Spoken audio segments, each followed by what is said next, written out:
Okay, so we live in a world that just never shuts off, right? But what if the answer to all our modern stress isn't some new app or life hack, but actually some really ancient advice? We're going to dive into a timeless command and see how it speaks right to the heart of our super stressed digital lives. You know the feeling, right? Your phone buzzes, maybe for the third time before you've even had your coffee, and that instinctive reach, your thumb is already scrolling. It's this quiet, nagging ache of being always on. I think some people are even calling it digital exhaustion now. I mean, why does our attention feel so scattered all the time? It's because we're living in this constant barrage, you know? Every ping, every notification, every email is just pulling our focus in a million different directions. It leaves you feeling kind of wired, like you've had way too much coffee, and just so far from that quiet stillness we all deep down really want. Okay, so what if the antidote to all this modern craziness isn't new at all? Let's rewind about 2,000 years. During this incredible teaching, you've probably heard of it, the Sermon on the Mount. A command was given that is, and this is wild, maybe more relevant today than it was even back then. And the instruction? It's so simple, so direct. Do not be worried. But you really got to think about the context here. Jesus wasn't talking to people like us, with our stocked pantries and retirement accounts. He was speaking to people where famine was a real constant threat. I mean, worrying about your next meal, that was their everyday reality. And that just makes this command so profound, and honestly, just as powerful for us. And this is super interesting. The original Greek word for worry here gives us such a cool insight. It's merimnao, and what it literally means is a divided mind. It paints this perfect picture of being torn, pulled in all these different directions at once. And doesn't that just nail that splintered, distracted feeling we all know so well?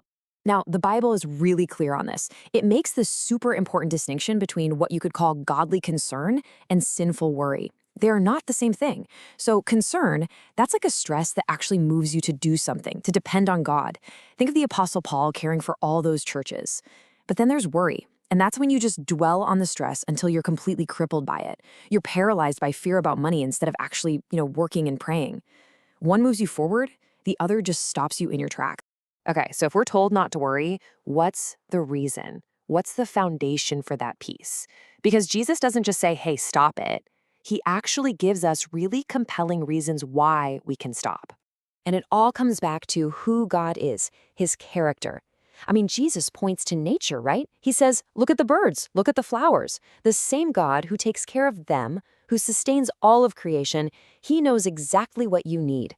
The God who holds the entire world in his hands sees every little detail of our lives. He knows, and he promises to be with us right in the middle of our troubles. So here's the absolute key, the takeaway. You can only trust a God that you actually know deeply. Intimacy is where trust comes from. So fighting worry isn't about gritting your teeth and just trying harder. Nope, it's about knowing who you're trusting. The whole foundation for peace is a deep, personal relationship with God. All right, so if peace is built on that trust, how do we actually practice it? How do we build that muscle? Let's get really practical and look at some tangible habits we can weave into our daily lives to actively cultivate that peace. And this verse right here, this is like the master key. It's so clear. Don't worry about anything. Instead, pray about everything. So what do? We turn our worries into prayers. That's the central practice. That's how you start to unlock God's peace. You tell him what you need, and you thank him for what he's already done. So here's a really simple practice you can try. Scripture meditation.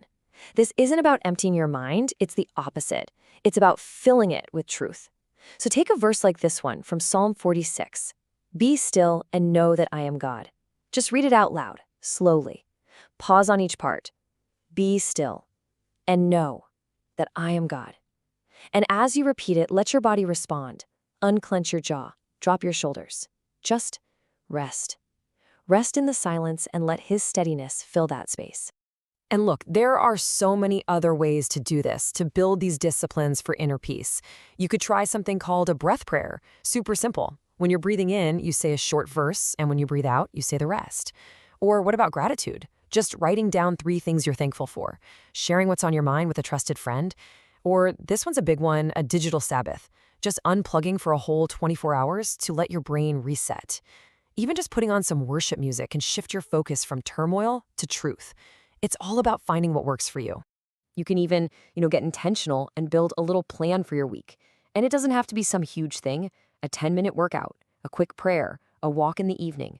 It's the small, consistent things that really add up. A 5-minute practice every single day is way more powerful than trying to do a big, hour-long session once a month. It's those little habits that create space for peace to take root. Okay, and this brings us to a final idea, and it's a really powerful way to reframe this whole thing. What if worry isn't just an enemy to be fought? What if it's actually an invitation?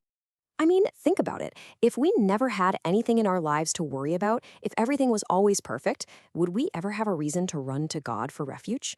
Our worries, our anxieties, they're the very things that show us our need for someone stronger than ourselves. So it's not about the feeling of worry itself, it's what we do with it. When we try to carry our worries all by ourselves, man, they can become a crushing weight.